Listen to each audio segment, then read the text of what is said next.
Salut à tous, bienvenue dans cette nouvelle vidéo. Beaucoup de choses à parler aujourd'hui. On va commencer avec les échéances qui arrivent pour le Paris Saint-Germain. Il y a des bonnes nouvelles concernant le Paris Saint-Germain. Déjà pour commencer avec cette finale de Coupe de France où Reims va jouer son barrage aller ce soir, 3 jours avant cette finale. Et Reims a annoncé mettre l'équipe B samedi soir face au Paris Saint-Germain à 21 h en finale de Coupe de France. Donc si Paris joue son jeu, on pourrait avoir le droit à un score très large et sans bavure pour le Paris Saint-Germain. Ça, c'est la première bonne nouvelle. La deuxième bonne nouvelle, c'est que si jamais l'Inter de Milan et le Napoli arrivent à égalité de points ce week-end, lundi prochain, se jouera un match pour le Scudetto entre le Napoli et l'Inter de Milan, 5 jours avant un match de Ligue des Champions. Ça va pas arranger les affaires de l'Inter de Milan, ce calendrier. Bon, il y a très peu de chances que ça se passe, mais admettons que le Napoli perde et que l'Inter Milan, dans le même cas, fait match nul, égalité de points. Et en Italie, il n'y a pas de goal average, il n'y a pas de match aller-retour. Si tu es à égalité de points, tu joues sur un match le titre de champion d'Italie. Donc je pense que si ça se passe, l'Inter il laissera des plumes. Ça fera encore 2 jours de récupération en moins. Ça fera un match tous les 3 jours encore une fois pour eux. Donc ils risquent de y laisser des plumes très clairement. Donc pour le moment, tout va bien du côté du PSG. Il n'y a pas de blessure. Lautaro Martinez est très très incertain pour la finale contre le Paris Saint-Germain. Il ne s'est toujours pas remis de sa blessure. Il est incertain pour le match de samedi en Serie A et aussi incertain pour le match face au Paris Saint-Germain.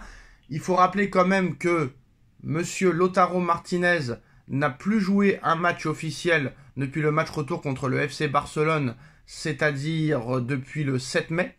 On est quand même le 21 mai. Ça fait 2 semaines que Lautaro Martinez n'a pas joué. Et s'il ne joue pas le week-end prochain là, qui arrive en Serie A, il arrivera peut-être face au Paris Saint-Germain en n'ayant pas joué pendant plus de 3 semaines. Et ça, je peux vous dire que pour une finale de Ligue des Champions, ça peut se payer très cash. Alors en attendant, on va parler aussi Mercato, beaucoup d'informations concernant le Paris Saint-Germain. On va commencer avec le dossier Akliouche. Alors il y a une très grosse info en fin de vidéo. Tous ceux qui pensent que c'est impossible que Yamal quitte le Barça cet été pour aller au Paris Saint-Germain, vous avez tort de ne pas y croire. Je vous le dis, vous avez tort de ne pas y croire. Continuez à aller voir les gens qui ont 500 000, 1 million, 1,5 million, 2 millions d'abonnés pour vous rassurer. Il n'y a pas de problème. Vous avez dit la même chose pour Neymar, pour Messi, pour Zlatan Ibrahimovic, pour Cavani, pour Di Maria, pour Sergio Ramos, pour Mbappé. Donc continuez à aller vous rassurer, à aller entendre ce que vous avez envie d'entendre. Mais en tout cas, les infos qu'on va vous donner, les infos qu'on vous donne depuis plusieurs mois, c'est pas grave. Le problème en France, c'est que on va croire celui qui a moins d'abonnés que celui qui a le plus d'abonnés. Mais c'est pas grave. C'est pas comme si j'avais annoncé que Neymar n'allait jamais quitter le Barça en 2019 et qu'il allait rester au PSG pour prolonger. C'est pas comme si j'avais annoncé que Mbappé allait prolonger en 2022 alors que tout le monde que pensait qu'il allait aller au Real Madrid. C'est pas comme si j'avais annoncé que Navas et Icardi allaient débarquer au Paris Saint-Germain et que vous m'avez tous critiqué. Allez voir les vidéos en 2019. C'est pas comme si j'avais annoncé un an avant que Messi n'allait pas reconduire son contrat au Barça et atterrir au Paris Saint-Germain. Mais c'est pas grave. Comme j'ai pas 1 million d'abonnés, je ne suis pas crédible. En tout cas, le Paris Saint-Germain pousse pour Akliouche. L'AS Monaco disputera la Ligue des Champions la saison prochaine. Le club de la Principauté. C'est en revanche que des départs importants vont avoir lieu cet été. L'AS Monaco a fait le travail pour se qualifier en Ligue des Champions. Monaco va désormais devoir se pencher sur son marché des transferts estival. L'ASM ne manquera pas d'ambition afin de faire bonne figure dans la compétition, mais il faudra avant tout rassurer si des départs ont lieu, très clairement. Donc, il est presque certain que Akliouche quittera prochainement le Rocher. Le prodige monégasque ne manque pas de prétendants, avec le Paris Saint-Germain en tête de liste. Pour le directeur général de Monaco, Thiago Scuro, Akliouche devra néanmoins faire très attention aux projets qui lui sont proposés. Apparemment, les dirigeants de Monaco ont annoncé que Akliouche désire rejoindre le Paris Saint-Germain et qui se verrait bien jouer au Paris Saint-Germain dans les prochains mois. Il voudrait même faire la Coupe du Monde des clubs avec le Paris Saint-Germain. Alors désireux de garder au moins une saison de plus Ben Seguir, Scuro a en effet avoué que Akliouche est sur le départ. Il n'y a pas beaucoup de clubs capables de le recruter. J'ai beaucoup discuté avec lui ces derniers mois. Il doit être très intelligent dans son choix. Magnès doit aller dans un endroit où le style lui correspond, où l'entraîneur et le club lui font vraiment confiance, afin de lui permettre de devenir international. Il le mérite. Des éléments sachant les moyens financiers et l'appétit de Luis Enrique pour les jeunes joueurs qui permettent de dérouler le tapis rouge au PSG. Pour rappel, Monaco espère tirer entre 70 et 80 millions d'euros en cas de vente de son joueur de 23 ans. Le PSG serait en contact avec l'entourage d'Akliouche depuis plusieurs semaines maintenant. Luis Enrique pourrait lui promettre ce qu'il recherche, à savoir du temps de jeu et un collectif très ambitieux en Europe. City est également dans le coup alors que Pep Guardiola cherche à donner un nouveau souffle à son effectif, mais c'est pas la priorité. Mais dans ce dossier, Paris n'ira pas plus haut que 50 millions d'euros. Et il l'a fait déjà savoir à l'AS Monaco. C'est 50 millions d'euros ou rien. Donc voilà, et je pense que ça peut se faire à 50 millions d'euros. On connaît Campos, on sait qu'il arrive à faire baisser les prix. Donc voilà, je pense de toute façon que Monaco va le laisser partir à 50 millions. Désolé, Akliouche est un très bon joueur, mais c'est pas non plus exceptionnel. Après, Doué et Barcola, c'était pas non plus exceptionnel à Rennes et à Lyon. Ils sont arrivés au Paris Saint-Germain, c'est devenu des tueurs. Donc ça peut être pareil pour Akliouche. Luis Enrique a cette facilité à faire progresser les joueurs. Mais Paris n'ira pas au-delà de 50 millions d'euros. Mais je pense que Monaco a proposé, a fait croire qu'ils veulent 80 et 70 pour avoir réellement 50 millions. Alors le PSG vivra un été mouvementé sur le marché des transferts. Le club de la capitale est notamment à la recherche d'un nouveau défenseur central droitier.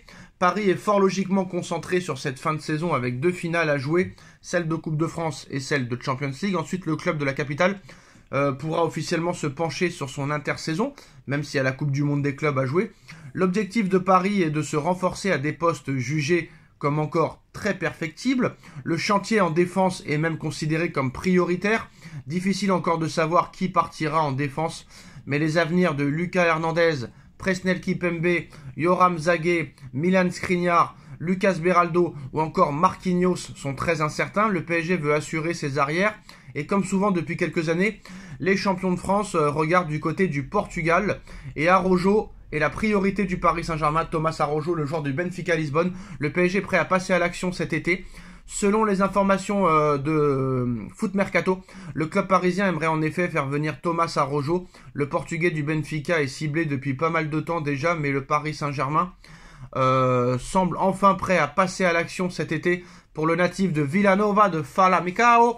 Pour se payer les services du joueur de 23 ans, Paris devra néanmoins sortir le chéquier puisque Araujo a encore une clause libératoire fixée à 80 millions d'euros. Un accord à un prix inférieur pourrait être trouvé avec Benfica. Thomas Araujo souffre d'une pubalgie et le PSG est très attentif à sa situation. L'été dernier, des négociations avaient démarré entre toutes les parties pour faire venir le Portugais à Paris.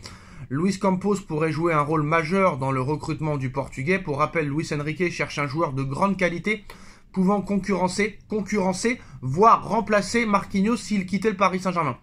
Et ça, ce n'est pas une mince affaire à trouver. A noter que Liverpool et Chelsea auraient également le dossier de prêt, suivraient le dossier de prêt. Mais voilà, Thomas Araujo, 22 ans, 80 millions d'euros, tu peux faire baisser le prix. Déjà une expérience en Ligue des Champions. Pour moi, il coche toutes les cases.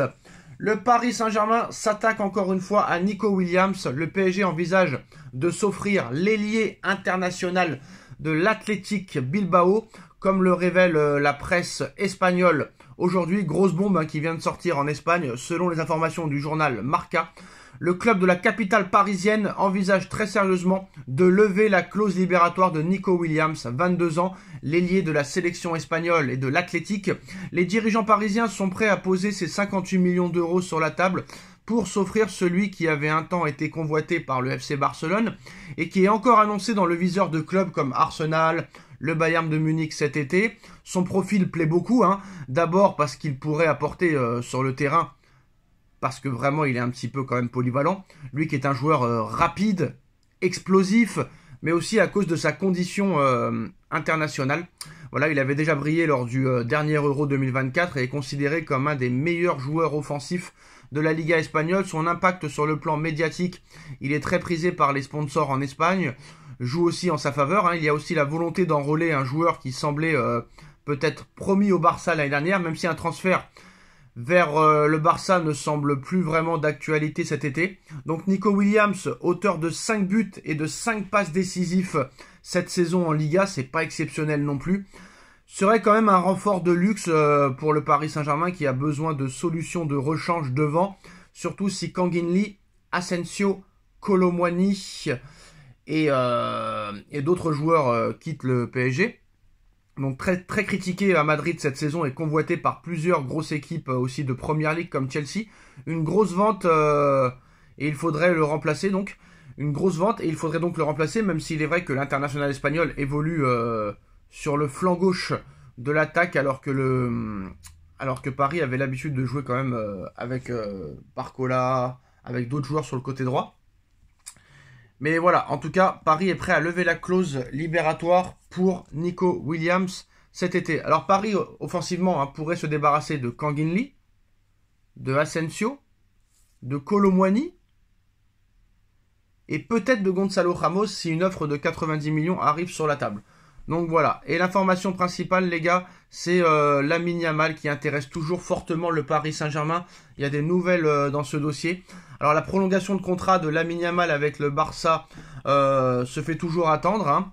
Pour autant, le Paris Saint-Germain veut couvrir d'or le joueur, le père du joueur, l'agent du joueur pour essayer de le détourner de sa destination initiale. Alors Lamine Yamal est indéniablement de ceux qui mettent tout le monde d'accord cette saison.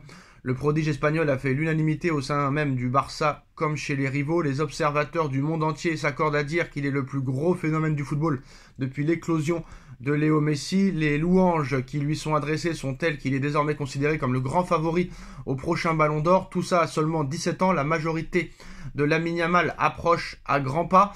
Le Barça veut absolument le verrouiller en le prolongeant le jour de son anniversaire en juillet prochain, le 13. Mais tant que ce n'est pas officiellement fait, le Paris Saint-Germain continue de tenter le coup. L'astuce de Nasser Al-Khelaifi, convaincre le père du joueur et son agent Jorge Mendes, très proche de Nasser Al-Khelaifi, en le couvrant d'or. Tout simplement en le couvrant d'or. Donc Lamine Yamal vers le PSG, c'est une utopie très envisageable. Vous n'y croyez pas? Moi, j'y crois dur comme fer. Avant d'être représenté par Jorge Mendes, Lamine Yamal avait laissé sa carrière entre les mains de son père, Mounir Nasraoui. Il est un membre évidemment influent de l'entourage du joueur et ça, Nasser Al-Khelaifi le sait très bien, indique Don Balón en Espagne. Le média espagnol explique que le président du PSG est prêt à proposer une montagne d'or au père du prodige espagnol pour le convaincre de faire pencher la balance vers l'offre du Paris Saint-Germain qui pourrait proposer cet été, comme l'année dernière, 250 millions d'euros au FC Barcelone. Au club parisien, on estime que convaincre son père est un premier pas nécessaire avant de convaincre Lamine Yamal lui-même. On apprend d'ailleurs que plusieurs offres ont déjà été faites à son entourage afin d'instiller la peur chez les dirigeants Blaugrana. Mais un problème subsiste, Lamine Yamal est susceptible de devenir le joueur peut-être le mieux payé d'Europe s'il vient au Paris Saint-Germain. Très clairement, ce n'est pas le cas au FC Barcelone.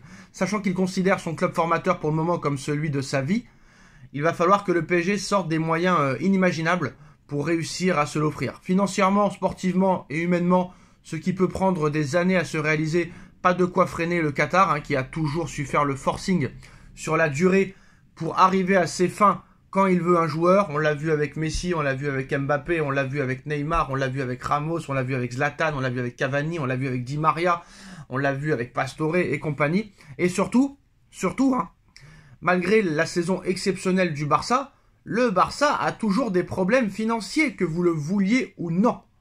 Très clairement. C'est Laporta lui-même qui a dit la dernière que Paris avait fait une offre pour Lamine Yamal. Et surtout, on apprend aujourd'hui que l'entourage de Lamine Yamal veut que le joueur soit le joueur le mieux payé de l'effectif. Et pour l'instant, l'offre qui est sur la table, Yamal serait seulement le 4e salaire du club. Donc l'entourage de Yamal a demandé au Barça qu'il devienne le joueur le mieux payé de l'équipe. Et le club affirme que les deux plus gros salaires, Lewandowski et Frenkie de Jong, ne sont pas une référence avec des contrats signés dans le passé. Donc pour l'instant, l'offre qu'a Yamal sur la table, c'est une prolongation jusqu'en 2030 avec seulement le 4e salaire du club. Et vu ce que fait Yamal depuis 2 saisons, Hors de question pour Yamal d'être seulement le 4e salaire du club. Il va falloir être le meilleur salaire du club. Alors sachant que Lewandowski quand même est sur la fin, il va bientôt avoir 37 ans, peut-être que le Barça sera obligé de se mettre à terre et à genoux pour offrir le meilleur salaire du club. En tout cas, Yamal est à 1 an de la fin de son contrat et tant que Yamal n'a pas prolongé, Yamal sera courtisé et Paris tentera sa chance. Même s'il prolonge, Paris tentera sa chance. Voilà les gars, c'est la fin de cette vidéo. Dites-nous en commentaire ce que vous en pensez. On like, on partage, on commente, on s'abonne. Et on se retrouve très vite pour une nouvelle vidéo. Tchuss.